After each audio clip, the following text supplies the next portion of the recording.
Hello students, welcome to our YouTube channel online class. आज के इस वीडियो में हम लोग कक्षा 10 के रसायन विज्ञान का जो अध्याय 1 है रासायनिक अभिक्रियाएं एवं समीकरण, उसके आगे का टॉपिक को देखेंगे।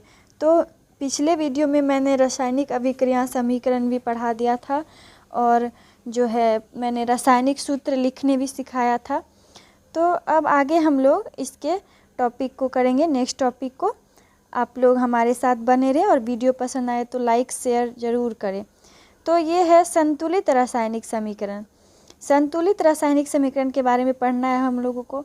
रासायनिक समीकरण मैंने पढ़ाया है, जो अभिक्रिया होता है दो या दो से अधिक रसायन के बीच, अगर उन्हें हम लोग समीकरण के रूप में लिखते हैं तो वो रासायनिक समीकरण कहलाता है। लेकिन यहाँ पे है संतुलित रासायनिक समीकरण। तो संतुलित का मतलब होता है बैलेंस, यानी कि बराबर। तो हम लोग जो भी समीकरण लिखेंगे उसमें दो पक्ष होता है, दायां पक्ष और बायां पक्ष, RHS और LHS। हम लोग एक उदाहरण से इसको समझ सकते हैं काफ़ी आसानी से। अगर एग्जाम्पल लेंगे तो आपको समझ में आ जाएगा। इसलिए अगर हम लोग उदाहरण ले लें मैग्नीशियम और ऑक्सीजन का, जैसे मैंने बताया था कि मैग्नीशियम और ऑक्सीजन अभिक्रिया करता है तो क्या बनाता है, मैग्नीशियम ऑक्साइड बनाता है।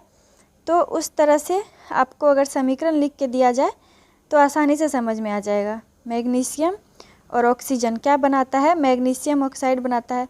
तो यहाँ आप देखिए मैग्नीशियम जो है एक यहाँ पे परमाणु है और ऑक्सीजन का दो परमाणु है, और ये दोनों मिलके क्या बनाया है, MgO मैग्नीशियम ऑक्साइड बनाया है। दोनों में मैग्नीशियम का भी एक परमाणु है और ऑक्सीजन का भी एक परमाणु है इस तरफ। तो यही चीज़ है कि द्रव्यमान संरक्षण के नियम के अनुसार जितना इस तरफ रहेगा उतना ही इस तरफ भी रहेगा, बराबर रहेगा। अब मैंने यहाँ दो लगा दिया, इधर भी और दो इधर भी। तो देखिए इधर भी दो मैग्नीशियम, उधर भी दो मैग्नीशियम, इधर भी दो ऑक्सीजन और उधर भी आगे में दो है तो ऑक्सीजन दो हो गया। तब ये हो गया संतुलित रासायनिक समीकरण। ठीक है। तो द्रव्यमान संरक्षण के नियम के अनुसार जितना द्रव्यमान रहता है तो उसका रूप बदलने के बाद भी द्रव्यमान वही रहता है, द्रव्यमान नहीं बदलता है। चाहे कहीं भी कोई चले जाए द्रव्यमान वही रहता है, बस भार बदलता है। तो इस समीकरण को हम लोग क्या कहेंगे, संतुलित रासायनिक समीकरण कहेंगे।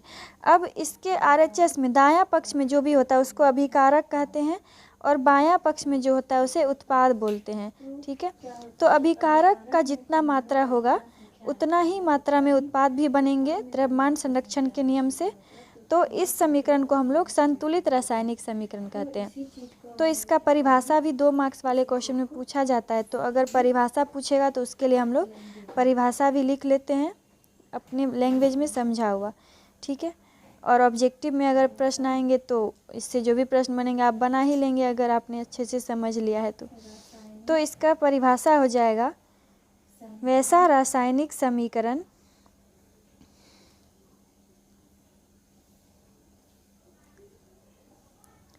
जिसमें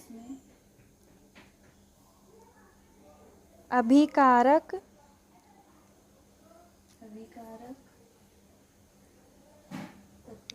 तत्वों की परमाणुओं की संख्या उत्पाद तत्वों की परमाणुओं के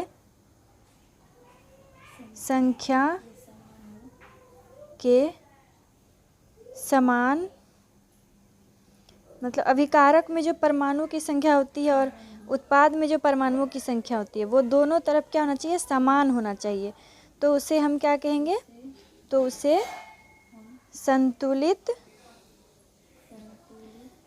हम संतुलित रासायनिक समीकरण कहते हैं। तो अपने लैंग्वेज में लिख देना है बस। और हम लोग जो भी चीज़ लिखते हैं रसायन विज्ञान में उसका नीचे अभिक्रिया लिखना ज़रूरी होता है, तभी मार्क्स पूरे मिलते हैं। तो इसलिए इसका एक अभिक्रिया भी नीचे दिखा देंगे हम लोग। ये तो आप लोग को याद हो ही गया होगा, Mg+O2 वाला मैंने बार बार एग्जाम्पल लिया है, MgO बन गया और यहाँ पे 2 लगा दिए, दोनों तरफ 2 से मल्टीप्लाई कर दिए तो ये संतुलित हो गया, दोनों तरफ बराबर हो गया, मैग्नीशियम भी ऑक्सीजन भी। तो ये हमारा संतुलित रासायनिक समीकरण। अब इसी का अपोजिट होता है एक कंकाली रासायनिक समीकरण या ढांचा रासायनिक समीकरण बोलते हैं। तो इसमें कुछ नहीं है, बस थोड़ा सा यहाँ पे इसका अपोजिट लिख देना है तो उसका भी परिभाषा हो जाएगा। आप लोग दोनों को अलग अलग कॉपी में लिख लीजिएगा।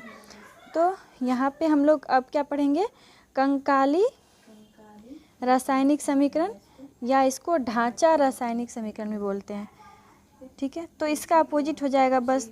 तो इसमें क्या हो जाएगा, वैसा रासायनिक समीकरण जिसमें अभिकारक तत्वों की परमाणुओं की संख्या उत्पाद तत्वों की परमाणुओं की संख्या के समान नहीं हो, ठीक है। उसमें था हो, इसमें होगा नहीं हो, तो उसे हम लोग क्या कहेंगे, तो उसे हम कंकाली रासायनिक समीकरण कहते हैं, ठीक है।